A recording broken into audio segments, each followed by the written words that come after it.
Pa-schedule po ako sa tiyan.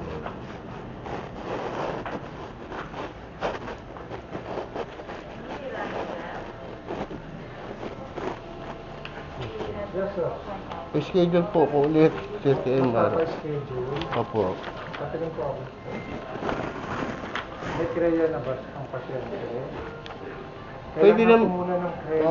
pwede naman kasi sabi niyang doktora, after 6 months eh. Sa amin po, sir, bago kita bigyan Opo. ng schedule, requirement ko po muna Opo, ang pwede, resulta ayo. ng creatinine. Naalala ko pala after 6 months pa pala ako. Ano, pwede naman po, ano? No worries po. Kaya basta may ano ka na. Opo, sige po. Kreya lang naman yung... Pinapunta kasi ako ni Ma'am dito, nag-dinner ko. Basta may kreya, Sige okay po, lang. sige po. Salamat po.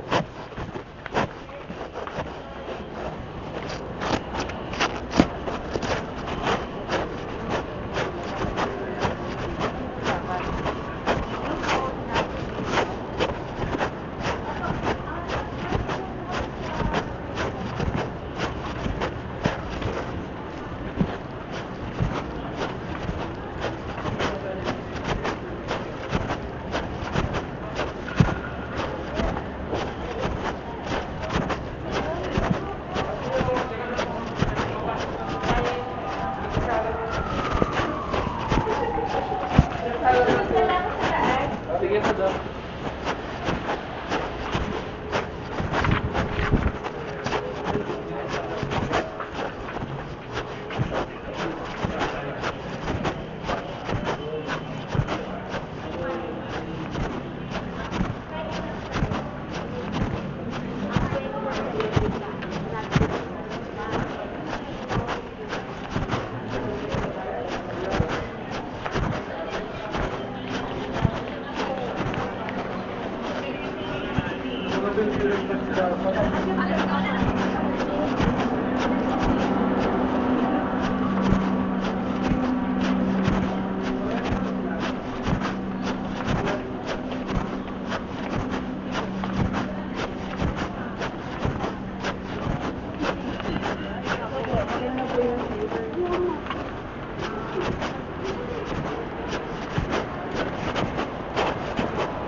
Identity.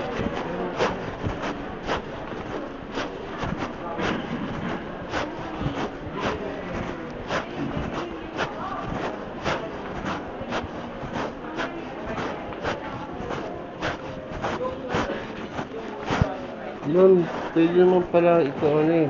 Sabi ni doktora, gagawin ko ito after 6 months.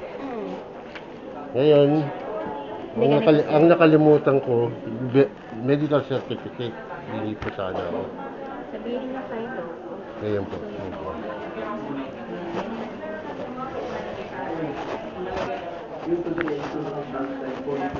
Pero correct po na po.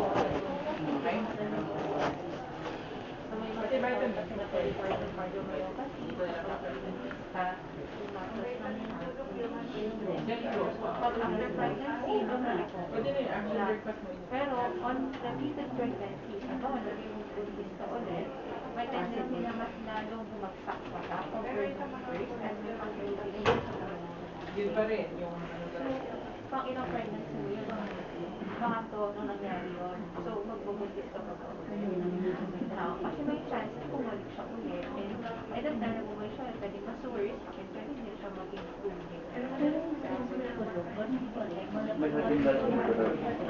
Oo, na talaga yun. 5.2, pero i-observe over time. Hindi naman natin ititigil ito. Dahil nag-improve na yung nakasantibok ng puso, ititigil na natin siya. Meron mga ibang gamot ito for cardiac remodeling sila. So, ito-prevent siya na further na lumaki.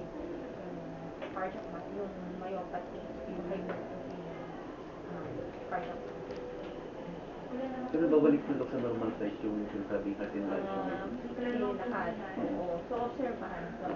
As long as, at effect paano, kumanda siya. Opo. Yun lang naman yung importante ba? Mula po nung nag-ano po yung balsas ko. Parang doon po namin nakikita yung laking improvement. Tapos sabihin nyo, hindi na pa talaga. Hindi na wala. Sabihin nyo, makarequest na po. Nasa normal na po ba yun? So normal na siya. After na-usap na po niya, ito po kayo sa galing ka sa hindi. Improve lang po talaga. Bibigyan nila kayo ng schedule, baka kasi next year kayo. Tapos, ang sa position ba, Kasi matagal yung schedule. ang kailangan mag-300 talaga. So, ang goal talaga is ma-reach natin kung may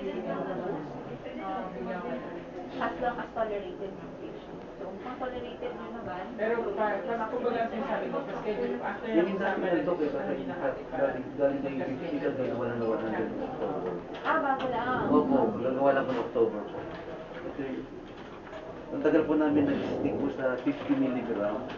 Nung nag-check up po kami ng October 9, dito lang po ginawa ng opo na 100 check up na lang, inform nyo para maangat siya. Na 1 month pa naman yung Opo, angat lang po from 50 to 100 po.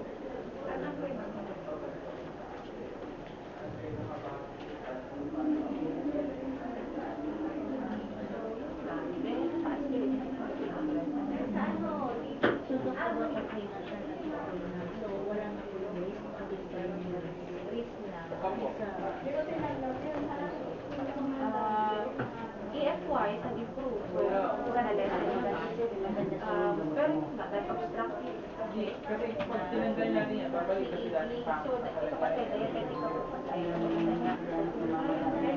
Kapag hindi siya Eh kaya maganda ang halagayan ng para hindi na wala, babalik na. hindi na ulit yung function ng heart at the same time, yung vessels sa pag-ugat. Hindi kasi ito Yan na lang kita na po. ngayon, Para doon sa dapat yung kasi yung sa So, kapag hindi pa Scan nyo lang yung QR code, bibigay na sa iwas, hindi naman mataas Hindi yung instruction sa inyo. sugar, cholesterol, kailangan normal levels. Isang awa ka po yung nalibot. Alin? Isang awa yung sugar. Oo. Sugar, kailangan pa-HbA1 yung sinasabi natin.